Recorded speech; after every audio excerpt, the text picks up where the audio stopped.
Hello. आज हम लोग भारतीय संविधान के अनुच्छेद से 4 तक पढ़ने वाले हैं। पहला है आर्टिकल 1। आर्टिकल 1 जो है हमारे देश के आइडेंटिटी, टेरिटरी और इसके पॉलिटिकल स्ट्रक्चर को दिखाता है। आगे हम बढ़ते हैं तो इसके ओरिजिनल टेक्स्ट अगर हम देखें तो इसमें क्या बोला गया है। Article 1 name and territory of union, जो हमारे संघ है उनका नाम और क्षेत्रों को बताता है। आर्टिकल 1 सब क्लॉज 1 बताता है India that is Bharat shall be union of states.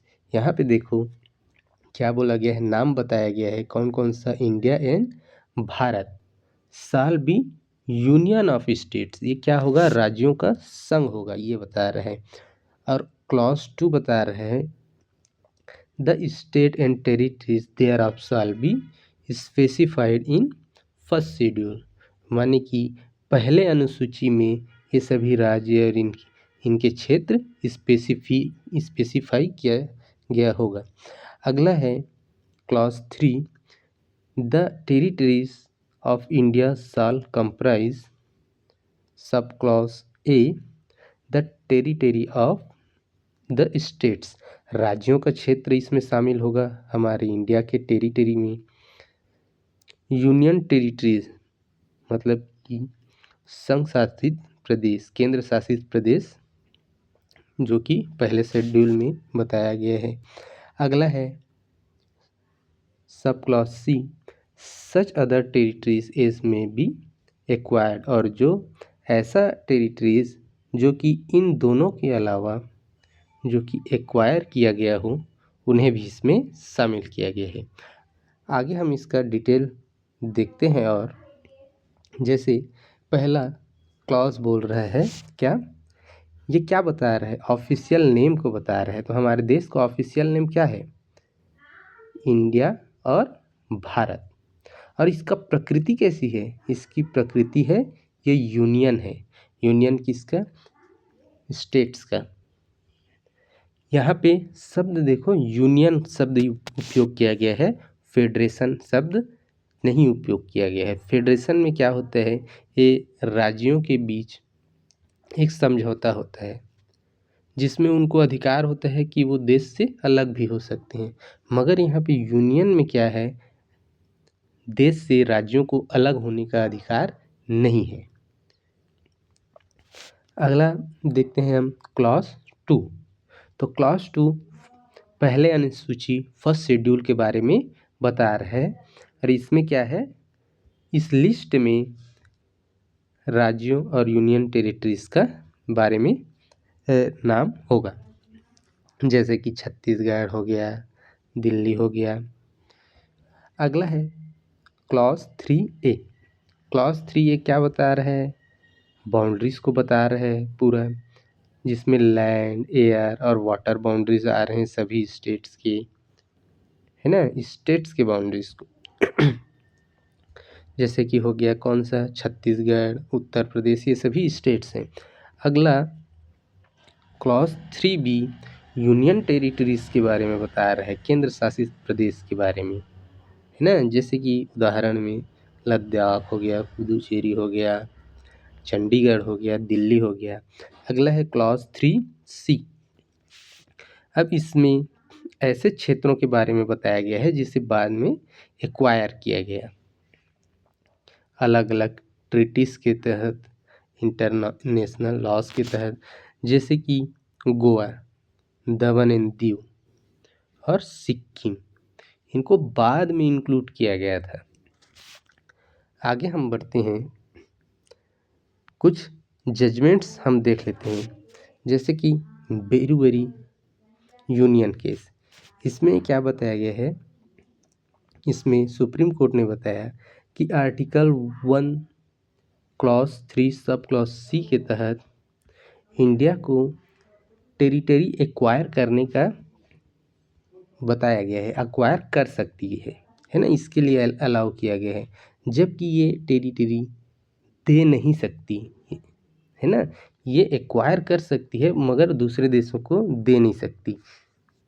अगर उसको देना है तो इसे संशोधन करना होगा संविधान में अनुच्छेद 368 के तहत। हम एक बार फिर से पढ़ के देख लेते हैं। यहाँ पे article 1 clause 3 sub clause C such other territories as may be acquired. यहाँ पे देने का बात नहीं कहा गया है, इसी को इस जजमेंट में भी क्लियर किया गया था। और यहाँ पे एक और केस देखने को मिलता है, बाबूलाल पराती वर्सेस स्टेट ऑफ बॉम्बे। इसमें सुप्रीम कोर्ट ने बोला, इसमें कोर्ट ने बोला कि पार्लियामेंट के पास सुप्रीम पावर है कि वो स्टेट्स को रीऑर्गेनाइज कर सकती है, अल्टर कर सकती है, उनके बाउंड्रीज को चेंज कर सकती है और नाम को भी चेंज कर सकती है।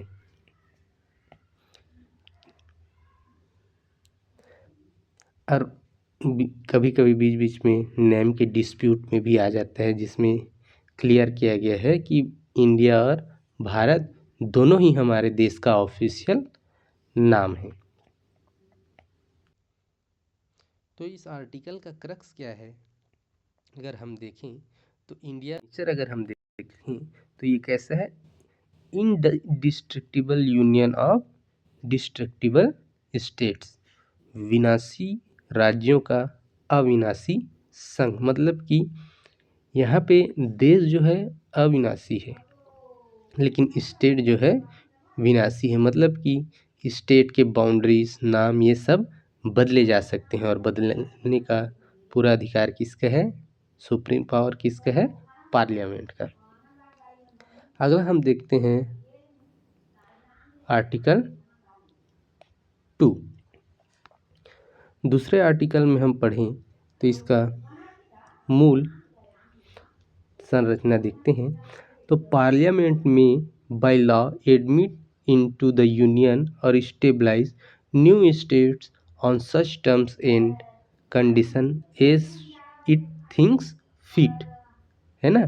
पार्लियामेंट कोई भी टर्म्स एंड कंडीशन जो वो उचित समझे उसके तहत नए राज्य को एडमिट कर सकती है ना, और इस्टेब्लिश कर सकती है अपने शर्तों पे, जो कि पहले से हमारे देश के क्षेत्र में शामिल नहीं है। बाहर से अलग से राज्यों में प्रवेश, नए राज्य बना सकती है और स्थापना कर सकती है और उनका प्रवेश भी कर सकती है। जैसे कि उदाहरण के लिए किया गया था, सिक्किम को बाद में जोड़ा गया था, है ना। उसी तरह से इसके बारे में बताता है आर्टिकल 2 में, इसके बारे में आर्टिकल 2 में बात किया गया है। अगला है ना, ये जो देखो, ये मूल रूप से 2 शक्तियां प्रदान करती है। पहला एडमिट और इस्टेब्लिश का, जो हमने देखा है ना। जैसे कि उन राज्यों को शामिल करना एडमिट में जो पहले से ही संगठित हैं, पहले से जो संगठित हैं पर भारत की हिस्सा नहीं है, उनको एडमिट करेगी, जैसे सिक्किम को की थी। और इस्टेब्लिश में क्या होता है, उन इलाकों को, है ना, कुछ इलाके हैं उनको मिला करके एक नए राज्य के रूप में स्थापित करना, जो पहले कोई स्टेट नहीं थी। इनके तहत कुछ संशोधन भी हुए हैं, जैसे कि 35वें संविधान संशोधन में क्या हुआ, सिक्किम को एक एसोसिएट स्टेट के रूप में दर्जा दिया गया 1974 में, जिसके लिए अनुच्छेद 2A जोड़ा गया और 1 साल बाद ही फिर से संशोधन किया गया और इस अनुच्छेद 2A को हटा करके सिक्किम को एक पूर्ण राज्य घोषित किया गया, भारत का 22वां राज्य। अगला हम देखते हैं कुछ प्रमुख फैसले। तो प्रमुख फैसले में वही है बेरीबरी यूनियन केस, जिसमें क्या कहा गया है कि आर्टिकल 2 सिर्फ इलाका लेने के लिए है, अगर देना होगा तो क्या करना होगा, संशोधन करना होगा संविधान में आर्टिकल 368 के तहत। और संविधान संशोधन करने के नियम अलग होते हैं, ये हम जब अनुच्छेद 368 पढ़ेंगे तब पढ़ेंगे। अब अगला केस, एक और केस देखते हैं, RC Poudyal versus union of India. इसमें पार्लियामेंट के में जो टर्म्स एंड कंडीशन रखने की शक्ति बेसिक स्ट्रक्चर के खिलाफ नहीं हो सकती, इसके बारे में बताया गया है। जैसे कि यहाँ पे बोला गया है ना, अगर किसी भी स्टेट को ये एडमिट करती है, किसी भी क्षेत्र को, और नया राज्य बनाती है, इस्टेब्लिश करती है, और नए क्षेत्रों को एडमिट करके, तो ऐसे टर्म्स एंड कंडीशन पे कर सकती है जो पार्लियामेंट सही समझे, उचित समझे। लेकिन ये जो टर्म्स एंड कंडीशन है, ये हमारे संविधान की मूल संरचना को प्रभावित न करें, इसके बारे में बताया गया है। मूल संरचना जो है केशव नंदा भारती केस के तहत आया था, ये हम जान रहे हैं। अगला हम आर्टिकल 3 में जाते हैं। आर्टिकल 3 में जाएंगे, उसके बाद आर्टिकल 2 और 3 में कुछ अंतर हैं, उनके बारे में पढ़ेंगे। अब आर्टिकल 3 का जो बोला गया है उसे पढ़ते हैं। Formation of new states and alteration of areas, boundaries और नेम्स ऑफ एग्जिस्टिंग स्टेट्स, मतलब नए राज्य बनाना, उनके क्षेत्रों में बदलाव करना और उनके नाम में बदलाव करना, है ना, इनके बारे में आर्टिकल 3 में बताया गया है। और किन राज्यों के? एग्जिस्टिंग स्टेट्स, जो कि भारत देश के अंदर पहले से राज्य मौजूद हैं, है ना, वर्तमान राज्य जो हमारे देश में मौजूद हैं, उनके अगर नाम में चेंज किया जाता है, उनके बाउंड्री में चेंज किया जाता है ना, तो वो आर्टिकल 3 के तहत किया जाएगा, ये बताया गया है। इनके सब क्लॉज देखते हैं क्या क्या बोला गया है। पहला सब क्लॉज में बताया गया है किसके बारे में? एक form a new state by separation of territory from any state by uniting two or more states or parts state by uniting any territory to a part of any state. मतलब कि इसमें बोला गया है, अगर कोई राज्य बनाना है नया, किसी दो राज्य के क्षेत्रों को मिला करके, किसी दो राज्यों को मिला करके, या फिर किसी एक राज्य को में से कुछ क्षेत्र को अलग करके, उसके बारे में बताया गया है ये क्लॉज ए में। अगला क्लॉज में बताया गया है increase the area of any state, किसी राज्य के क्षेत्र में वृद्धि के लिए, किसी राज्य के क्षेत्र को घटाने के लिए क्लॉज सी में। क्लॉज डी बोल रहा है alter the boundaries of any state, किसी राज्य के बाउंड्रीज बदलने के लिए। Alter the name of any state, किसी राज्य के नाम को बदलने के लिए, है ना, ये अनुच्छेद 3 में बताया गया है। अब यहाँ पे देखिए आर्टिकल 2 और आर्टिकल 3 में मूल अंतर क्या है? मूल अंतर यही है कि आर्टिकल 2 उन क्षेत्रों के बारे में बोलता है जो पहले से देश के अंदर शामिल नहीं है, और आर्टिकल 3 उन क्षेत्रों के बारे में, उन राज्यों के बारे में बात कर रहे हैं जो पहले से हमारे देश के अंदर मौजूद हैं। ठीक है, अगला हम देखते हैं, इसमें कुछ प्रोविजंस हैं, जैसे कि आर्टिकल 3 के तहत अगर किसी राज्य के क्षेत्र में बदलाव करना है, नाम में बदलाव करना है, तो इसके लिए राष्ट्रपति की पूर्व सिफारिश ली जाती है। और किसी यदि बिल को किसी स्टेट के क्षेत्र सीमा या नाम को प्रभावित हो, तो प्रेसिडेंट उसे उस स्टेट लेजिस्लेचर को उनकी राय जानने के लिए भेजेंगे।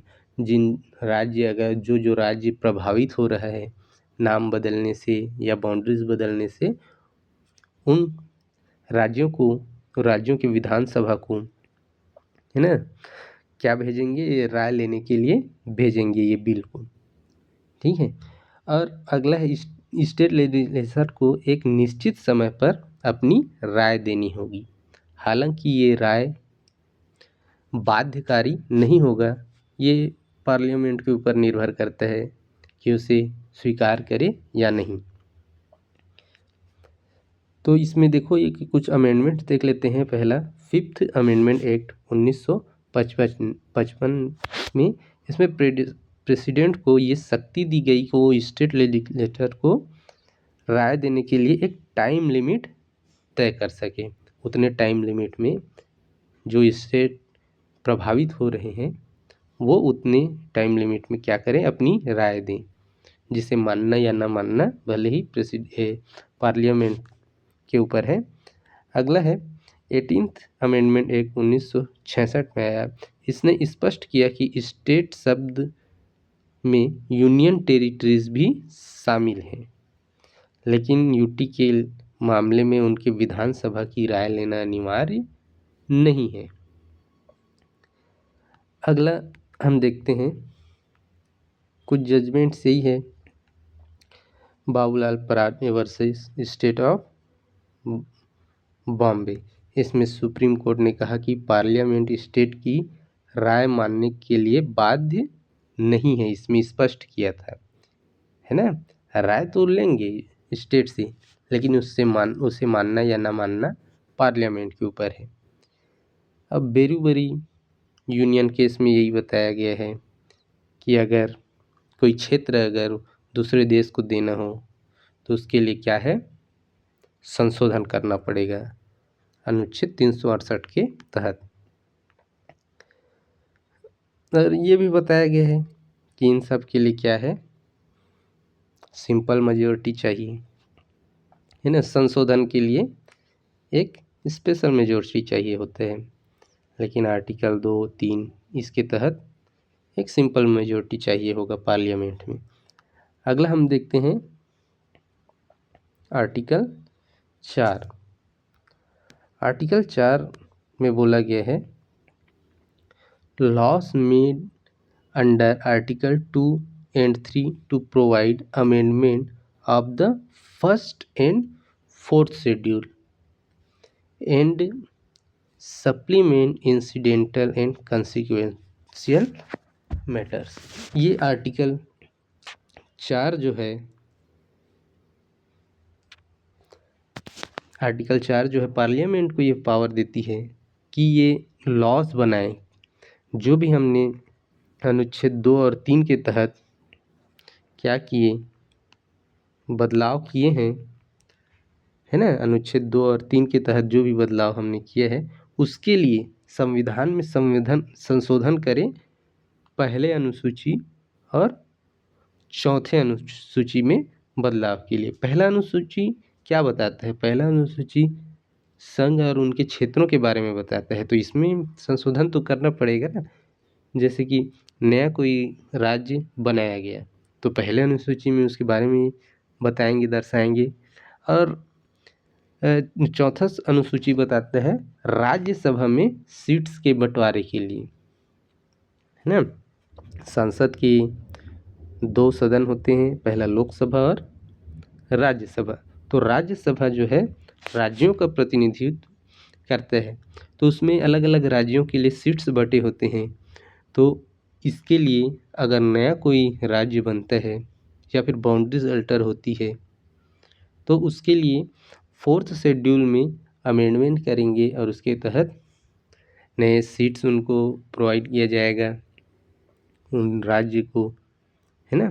तो ये संशोधन के लिए, लॉस बनाने के लिए पावर देता है कौन, आर्टिकल 4। अगला हम देखते हैं, आगे बढ़ते हैं इसमें, है ना।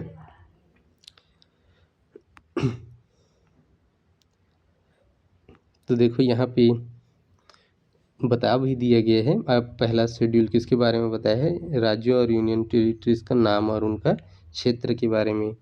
और चौथा शेड्यूल है राज्यसभा में सीट्स का आवंटन के बारे में। अब देखो ये सभी जो आर्टिकल 2 और 3 में हम बदलाव कर रहे हैं उनके लिए क्या है, सिंपल मेजोरिटी की ज़रूरत होती है है ना। और जब हम संविधान में संशोधन करते हैं आर्टिकल 368 के तहत, उसके लिए स्पेशल मेजोरिटी की ज़रूरत होती है। आज के लिए इतने ही, हम लोग बाकी अगले वीडियोस में पढ़ेंगे। धन्यवाद।